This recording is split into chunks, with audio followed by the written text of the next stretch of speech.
Hello and welcome. This is James Blanchard, Cisneros at your service. Today I'll be reading the December 1st Facebook post and making a few comments on it, and I trust it will assist both of us on our journeys. If it does help you, please be so kind. If you're watching on Facebook, to put your cursor over the screen, give it a thumbs up here. Watching on YouTube, give it a thumbs up down here. It helps with the listing process and it can help somebody find this video who can use the information. Thank you, and let's begin. Thinking your way to peace and joy. Whenever we're not joyous or at peace, it is because we have thought wrongly about ourselves or another. To reunite with joy and peace, reunite with your Creator's thinking. Think about what you have thought that God would not have thought. Think what you have not thought that God would have you think. Then change your mind to align your thinking with God's mind. This at first may appear to be hard, but in truth there's nothing easier than being who in truth you are. It is not a stretch for your mind to be connected to God's mind, but it is a stretch for your mind to be disconnected from God's mind. For if God is all, then your mind must be a part of that which is all. Forgiveness is a tool we use in the ego's world of duality to free us from its thinking that we are separate from God and reunite us to the state of oneness. Today, unite with the mind of God by choosing to value forgiveness more than the ego's need for judgment, punishment, and pain. Do so and you'll set yourself, your brother and sister, forever free.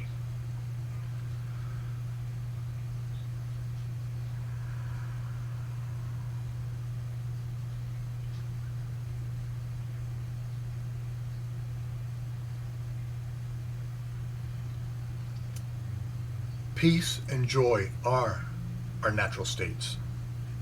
Let us remember that God is love, and love is all. And therefore, some of love's expressions, or a couple of them, are peace and joy. And so when you're experiencing peace and joy, you're in alignment with God.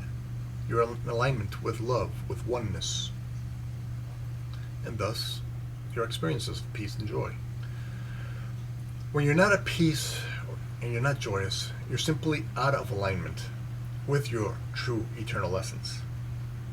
You're buying into the ego's world, into a world of duality, into a world where there's actually an opposite to love, an opposite to peace, an opposite to joy. And some of them are opposites to peace, maybe stress, anxiety. Opposite to joy, maybe judgment, anger, resentment, jealousy, hatred, revenge. All the little tools of the ego. All that it has programmed us to believe is real. Because if we believe in the ego's thought system, then the ego's thought system gets to survive. If we don't, it dissolves. And so do not judge yourself when you're here. Do not judge yourself if you're not at peace or you're not joyous. Because let us remember that judgment is a tool of the ego. So if you're judging yourself for being judgmental of others, or if you're judging yourself for not being at peace or joyous, then you're just playing the ego's game. You continue to play the ego's game, and that's where you'll stay.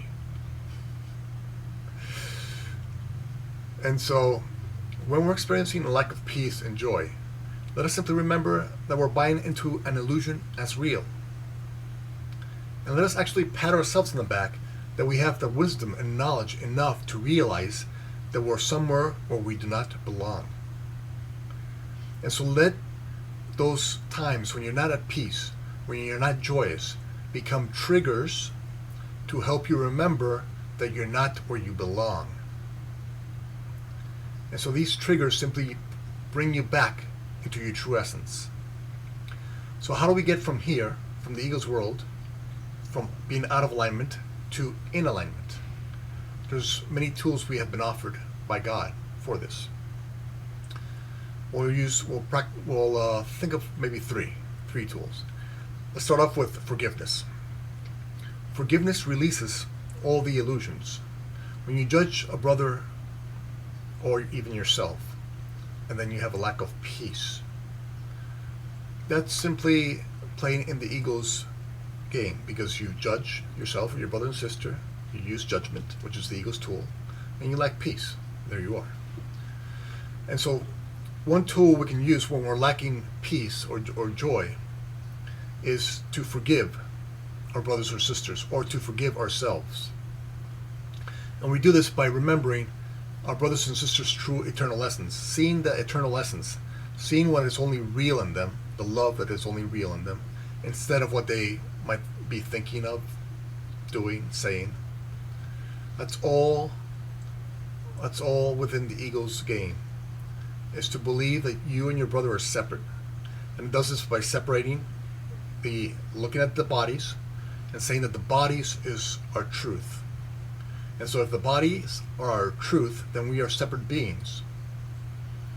If love is our truth, if our souls are our truth, then there's no such thing as separation. And so we aligned, when we want peace and joy, we align with oneness. We do not look upon our brothers and sisters' bodies, or even our own bodies. We look at our eternal essence, at their eternal essence. Okay, so you look past the illusion into your brothers and sisters' eternal essence. And when you look at your brothers, when you look past the illusion into your brothers and sisters' eternal essence, all you see is that they're God's creation, that they are love. And so all these illusions fade away when you choose not to place your time, your focus, and your energy on them. If you place your time, energy, and focus on the illusion, it becomes a bigger and bigger part of your life. If you starve it of your time, energy, and focus, it becomes a lesser and lesser part of your life. And so one of those tools is forgiveness. We look past the body, past all the ego's little games, and into our brothers and sisters' eternal essence, the love they are. And when we see that, we only see love. And we have no need for judgment. We have no need for the ego's game. We come back into alignment with God's source. A second tool we can use is trust. Many times we're playing in the ego's fairy tale, and if things don't go an exact same way that the ego would have us think it should go, then it has us judge anything apart from these parameters. So anything around us, it uses judgment to say, oh, we're experiencing our lives in a negative manner because we're not good enough, spiritual enough, wise enough, not whatever enough. Okay? So here we're buying into the ego's fairy tale as true. And so anytime we're out of these parameters, outside these parameters, it has us judge our life or ourselves or others as not whatever enough, so that it can continue to survive through the act of judgment. Okay? It fuels the ego's thought system. But instead we're going to use trust. We're going to trust in God's plan. Because God's plan, remember, we are one with God. So God's plan and our plan are one. We are all one. And so whatever is occurring in our lives is occurring for our highest good, for our highest interest, for our greatest growth and development, to help us learn or remember how to align with peace and joy. And so when we choose, make the conscious choice to trust in God's plan over the ego's ideas of judgment and why things are not working out the way they should be working out according to the ego, then judgment is dropped and peace and joy are once again received. Because you know that no matter what is occurring, no matter if you don't even understand why it's occurring, or no matter if you don't agree with what's occurring, if you trust that as what is occurring for your highest good, for your highest growth, in your interests, then you have peace. And an example to help you get this peace with the idea of trust is simply look at your past. Look how many times in your past we have, we have bought into judging ourselves, others, become angry, resentful, jealous, hateful. But when we process through this fairy tale, and we look back at it, we see how much wisdom and knowledge we receive from that experience. And so that experience that the ego would have us judge ourselves as not spiritual or good enough for was simply helping us come to this place of understanding, of remembering, of trust.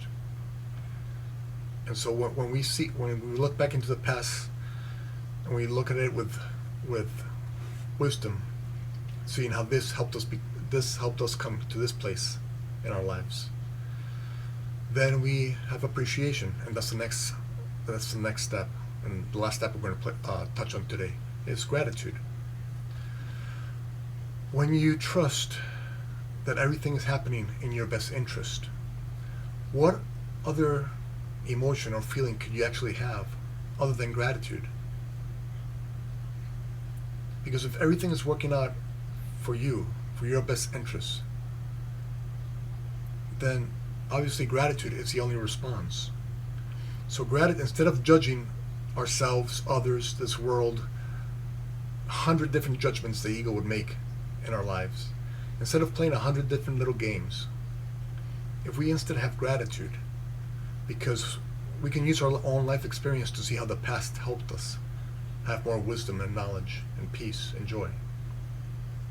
Now we know that if the past that the ego defined as chaotic simply helped us become more peaceful, then this life experience was a gift that we offered ourselves. Even in that time that we were thinking of it as chaotic, it was actually being part of a process that was helping us heal and align with our true nature, with the love, joy, and peace that we are. And so if we could see our past in this manner, then obviously our present is the same thing as our past. No matter how chaotic we might be in the present, when we look back, from the future look back into the present, we will see how this helped us align with our true essence, with the love that in truth we are. And so when we do, gratitude is experience. And so forgiveness helps us from being in the ego's world, forgiveness, to an alignment with God, with oneness. Trust helps us get from the ego's judgmental world to alignment. And gratitude helps us leave the ego's fairy tale and align once again with love. And so we experience peace. We experience joy. Because that is all an expression of love. Peace, joy, forgiveness, trust, gratitude. Those are all expressions of love, which are all expressions of God. And we are an expression of God, and we are all one with God. So let us not judge ourselves when we're here, when we're not joyous or peaceful. Let us simply use them as triggers to bring us back. Say, oh, I'm not joyful, I'm not peaceful. How can I use forgiveness, trust, gratitude to bring me back into a place of alignment with God? And that's all we need to do today.